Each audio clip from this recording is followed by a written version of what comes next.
Saúdo todos os estudantes do ensino médio.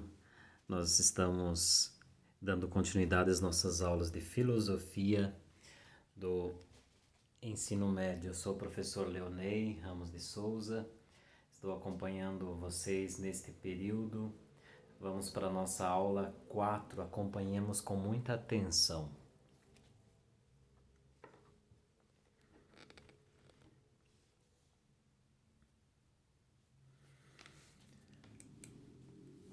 Filosofia, aula 4.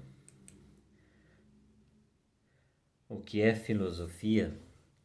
Nós já tivemos a oportunidade de vermos em algumas outras aulas que a filosofia é continuidade e ruptura com a mitologia. Agora vamos ver propriamente o que se refere à filosofia. O que é filosofia? Não se ensina filosofia, se ensina a filosofar. Como se ensina a filosofar? Se perguntando por que as coisas existem? Existe o certo e o errado? Deus existe? É possível ser bom sem acreditar em divindades? Podemos mexer no genoma humano?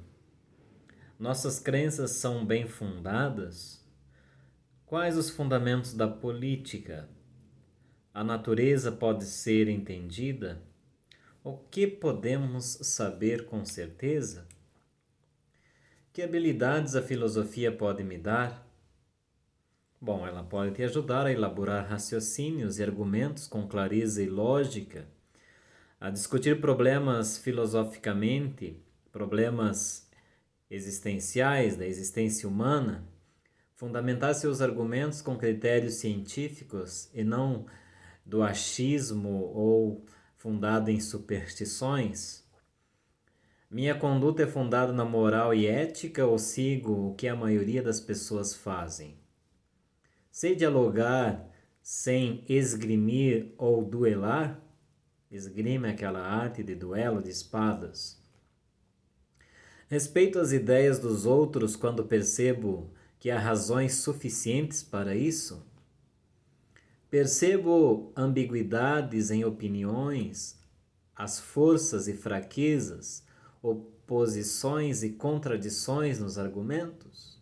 Meu pensamento é independente e maduro ou depende de opiniões arbitrárias ou não de outras pessoas? Quais são as contribuições da filosofia?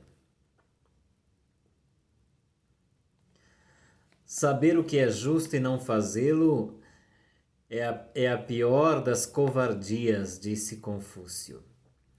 Quando as palavras perdem o seu significado, pessoas perdem a sua liberdade. A filosofia pode ser uma ferramenta na leitura da realidade. Para melhor entender o mundo, o ser humano, o conhecimento, a ciência, a cultura, a linguagem, a política, a ética, a moral e a lógica. Para que entender a realidade?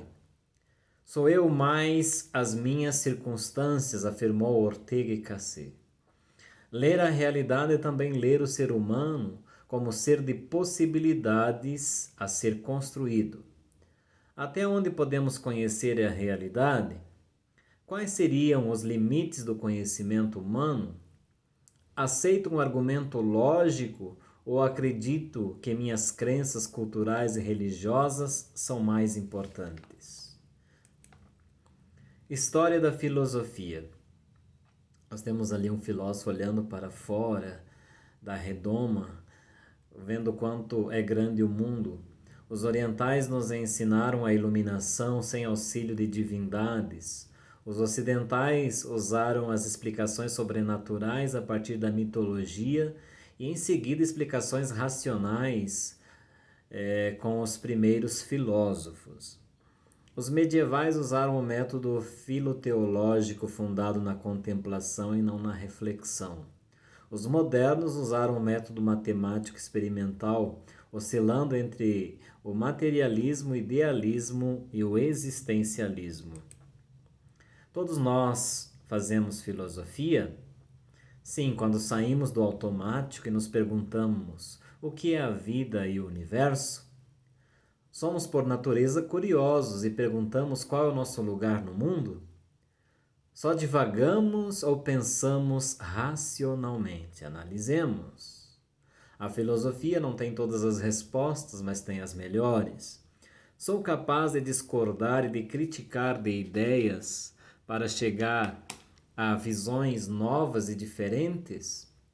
Novas ideias surgem pelo diálogo, investigação, análise e críticas de ideias alheias. O que Sócrates ensinou? Ensinou que para adquirir algum conhecimento devemos partir do nada saber. Só assim estaremos abertos a extrair verdades fundamentais, sem aceitação irrestrita, mas aberta. Por isso que ele disse, só sei que nada sei. Depois nós temos nesse filme lá o Alto da Compadecida, Chicó dizendo, não sei, só sei que foi assim. Também é uma sabedoria popular. Aristóteles, por exemplo, discordava de Platão. Isso não causou problemas, mas duas formas de ver a realidade. Se a Grécia tinha Sócrates, o Nordeste tinha o Chicó. O prazer da filosofia. O autoconhecimento e a curiosidade são atributos humanos, assim como a excitação da exploração e a alegria da descoberta. Com a filosofia atingimos o mesmo tipo de euforia, proporcionada pela atividade física, e o mesmo prazer experimentado ao apreciarmos as artes. Acima de tudo, temos a satisfação de chegar a crenças e ideias por meio do nosso próprio raciocínio, e não por imposição da sociedade, da religião, da escola ou mesmo de filósofos consagrados. O início do pensamento está no desacordo, não apenas com os outros, mas também conosco, disse Eric Hoffer. Só sei que nada sei, e o fato de saber isso me coloca em vantagem sobre aqueles que acham que sabem alguma coisa. Então está justificando a frase de Sócrates. Não ficava na ignorância, mas partia dela para adquirir um conhecimento seguro, bem embasado, bem fundamentado.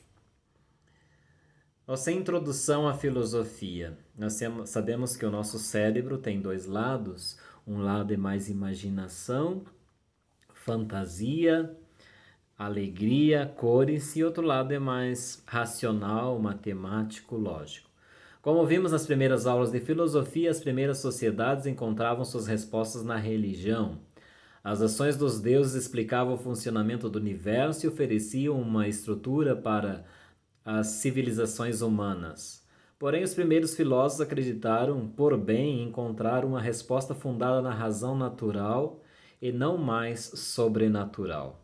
Depois o próprio Nietzsche vai estar criticando um pouco esta filosofia muito racional, muito fundada na clareza e não fundada na imaginação, na abertura, na alegria, na festa, na música, onde ele faz uma comparação entre a filosofia apolínica e a filosofia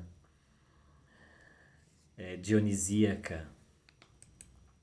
O pensamento filosófico. Quando temos uma experiência que nos tira do automático, de repente alguma coisa nos chama a atenção e nos faz pensar. Pensamos quando nos deparamos com um problema, e quando pensamos já não somos mais os mesmos. Paramos de temer as forças da natureza por meio do conhecimento e nossas ferramentas. A filosofia é uma delas. Então, pensar antes de falar, pensar antes de agir, refletir é próprio do pensamento filosófico. Para o filósofo Antônio Gramsci, todos os homens são filósofos. Pensa sobre os problemas que enfrenta em sua vida. Se utiliza de conceitos. Filosofar é formar novos conceitos sobre nós mesmos, sobre o mundo, sobre o transcendente, aquele que está além dessa nossa realidade, que se chama empiria. O transcendente ou metafísica está além da física. O cosmos, a natureza. Antônio Gramsci foi um filósofo marxista, jornalista, crítico literário e político italiano. Escreveu sobre a teoria política, sociologia, antropologia e linguística. Ele viveu de 1891 a 1937 na Itália. Do que são feitas todas as coisas? Qual é a origem de tudo? A filosofia começa a estudar os primeiros filósofos, os chamados pré-Sócrates ou pré-socrático, que nós temos os elementos da natureza, a terra, a água, o ar, o fogo.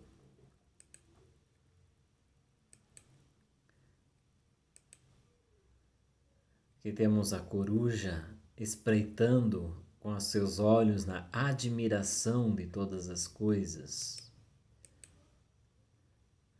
A natureza, os filósofos da physis, que se chama natureza, são os primeiros filósofos que tentaram entender do que são feitas todas as coisas na natureza. Vamos tentar entender esta natureza, do que origina todos os seres da natureza. Isso se chama physis, a natureza, o princípio originário de todas as coisas da natureza.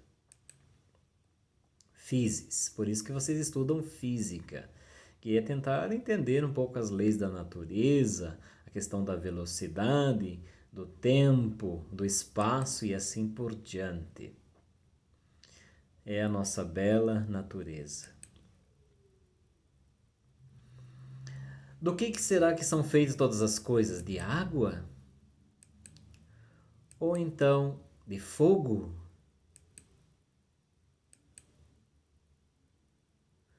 É uma questão filosófica importante?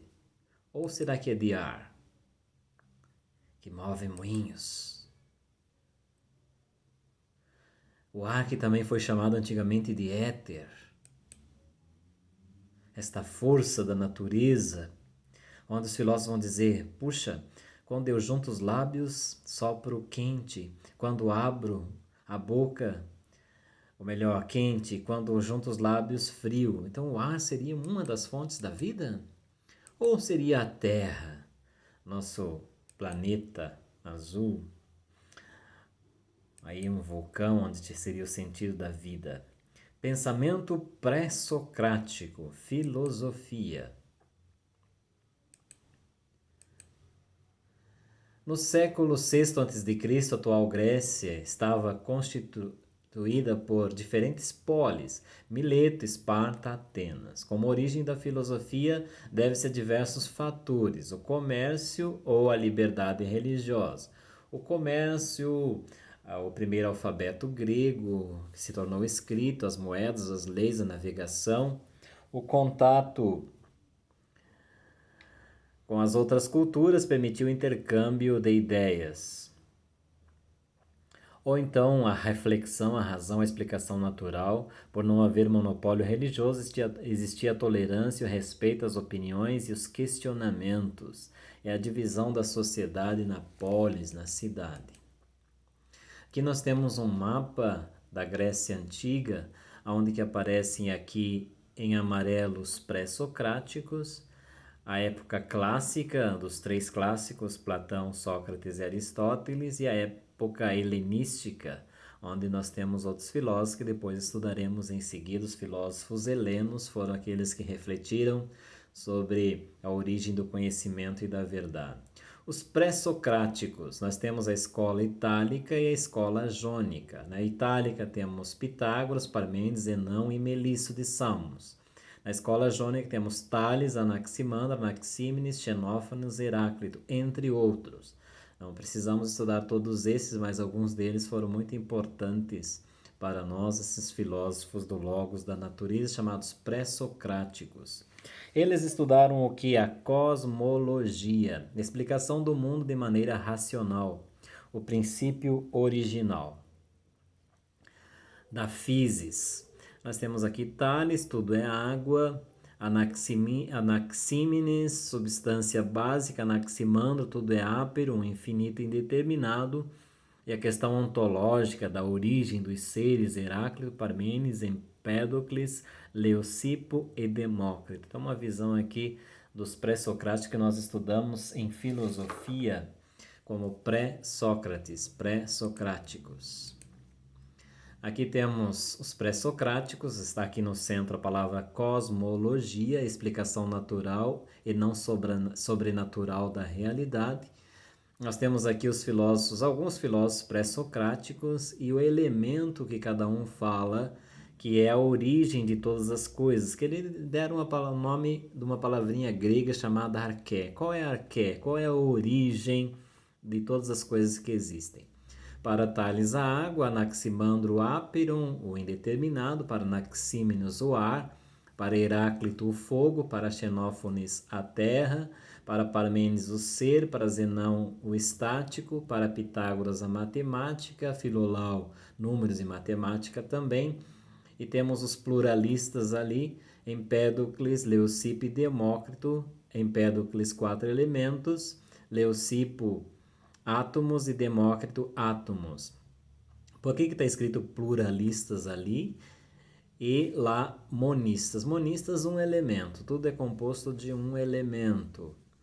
E para os pluralistas, vários elementos, por exemplo, 4 elementos, aqueles que coloquei lá no princípio, e aqui o átomos, que seriam também vários elementos. Vamos ver então Tales de Mileto. Esse aqui é o primeiro filósofo, mas não é Sócrates, não. Sócrates é o pai da moralidade, um marco fundamental da filosofia, mas o primeiro filósofo foi Tales da cidade de Mileto, que viveu 624 a 546 a.C.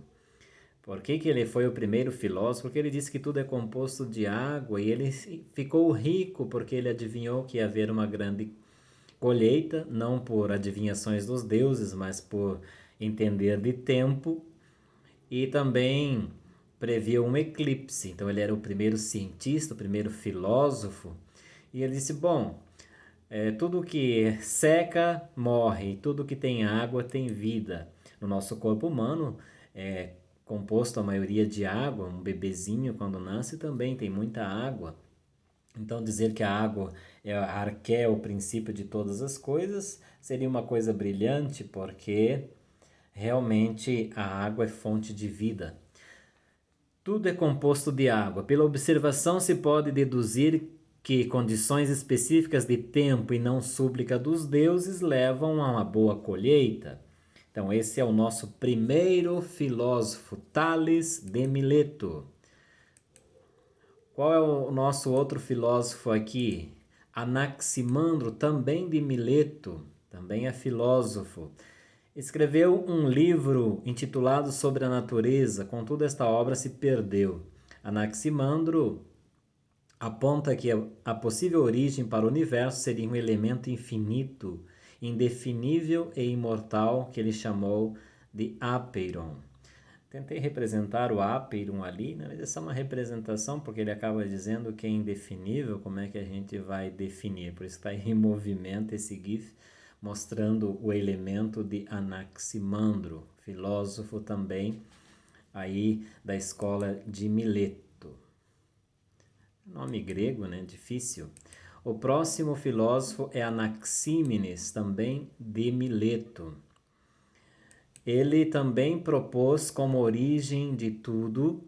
Anaxímenes, tal como outros na sua escola de pensamento, praticou o materialismo monista. Anaxímenes afirmava ser o ar a sua substância primária, a partir da qual todas as outras coisas eram feitas. O ar seria Deus.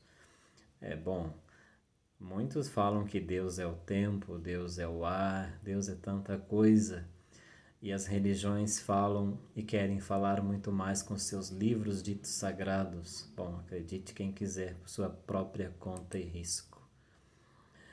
Bom, o terceiro filósofo pré-socrático, o quarto agora, né? Heráclito. Esse aqui é bem famoso.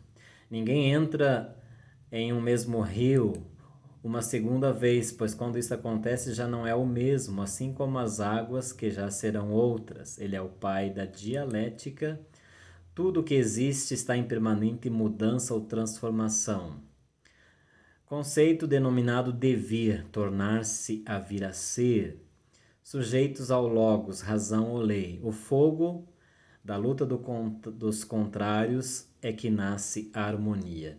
Então, para Heráclito de Éfeso, ele é o pai da dialética, do diálogo, onde tudo flui, tudo muda.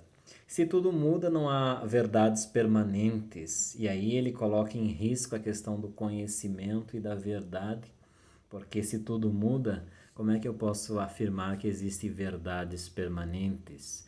Mas ele é o pai do diálogo, da dialética, da mudança, do movimento, do devir, como vimos aí. O próximo é Xenófanes, de Cólofon.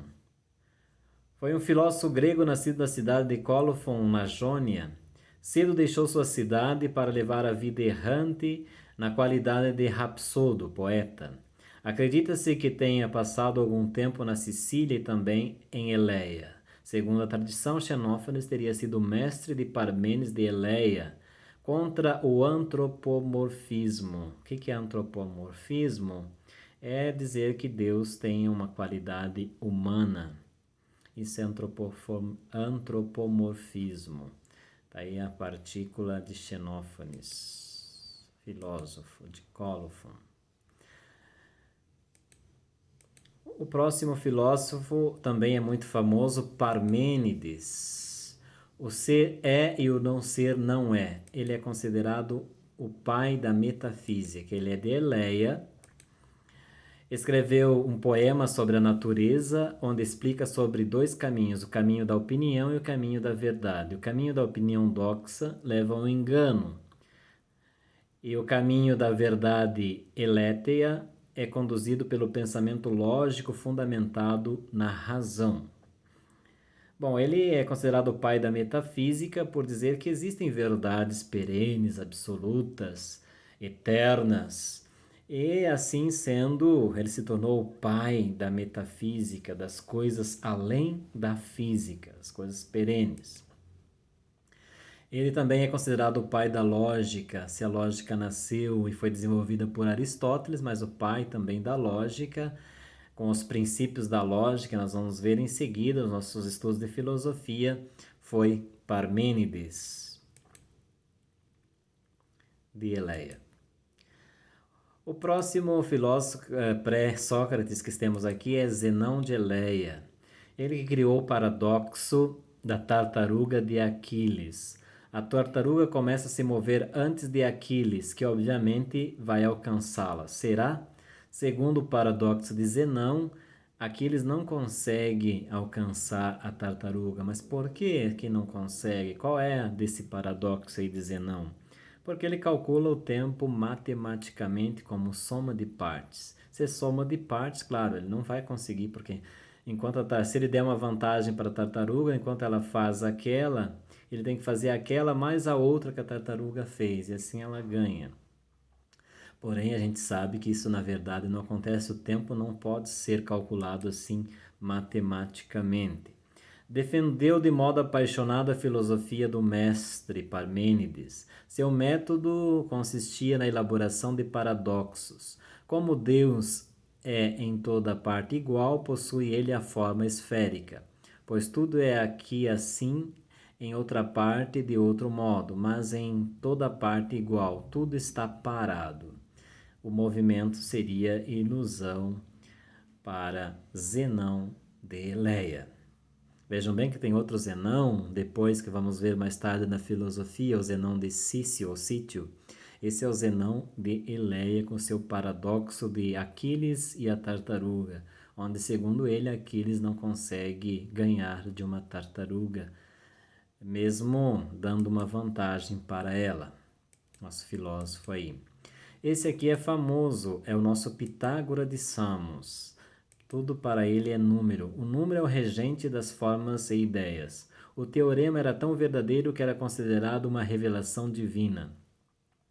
Os números pares são bons, os ímpares ruins. As notas musicais e a química são harmônicas. O pensamento abstrato é superior aos sentidos.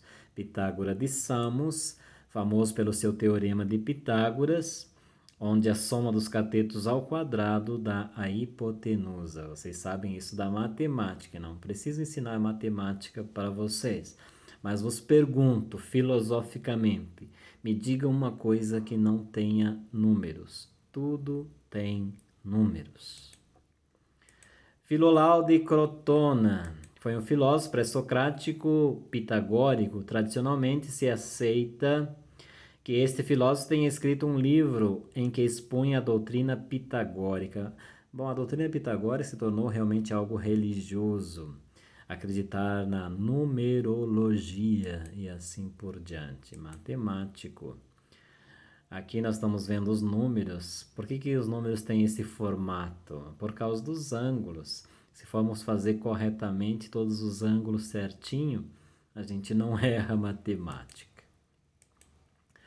Aqui nós temos Empédocles e os 4 elementos. Empédocles foi um filósofo e pensador pré-socrático grego e cidadão de Agrigento, na Sicília. É conhecido por ser o criador da teoria cosmogênica dos 4 elementos clássicos, que influenciou o pensamento ocidental, de uma forma ou de outra, até quase meados do século XVIII. O filósofo Empédocles é pluralista porque fala dos 4 elementos. Vamos aos atomistas, que também são pluralistas. Leucipo de Abdera, não se sabe certo a data de nascimento. É considerado o mestre de Demócrito de Abdera e talvez o verdadeiro criador do atomismo, que relata que uma matéria pode ser dividida até chegar a uma pequena partícula indivisível chamada átomo. Vejam que antes de Cristo, aí por o ano de 300 e pouco antes de Cristo, ali é 370, não 3.700, há um erro aqui. 300 anos antes de Cristo já falavam em uma partícula indivisível. A gente sabe que o átomo é divisível, né? Elétrons, nêutrons e prótons, mas naquele tempo ainda se acreditava no átomo, que não dá para ver, mas que eles sabiam da existência. Isso é muito brilhante dado o tempo que eles viveram. Demócrito de Abdera foi um filósofo pré-socrático da Grécia Antiga. Nasceu na cidade de Mileto ou Abdera. Viajou pela Babilônia, Egito e Atenas. E se estabeleceu em Abdera no final do século V a.C. Do ponto de vista filosófico, a maior parte de suas obras tratou da ética e não apenas da física, da natureza e do átomo, de Demócrito de Abdera, filósofo. Bom, terminamos nossa aula aqui. Aqui tem as questões, não vou lê-las agora, porque esta aula, assim como as questões, estão no Classroom, onde você poderá estar acessando. Também os slides, eu fiz uma página na internet, no Wix, onde você pode também estar acessando esses slides e respondendo as questões que valem nota lá no Classroom. Aqui tem apenas um exemplo do questionário como final da nossa aula de filosofia. Agradeço a todos pela atenção desta aula de filosofia. Faça os exercícios para garantir a sua presença lá no Classroom e também responda o questionário valendo nota. Agradeço a todos pela atenção e até a próxima oportunidade.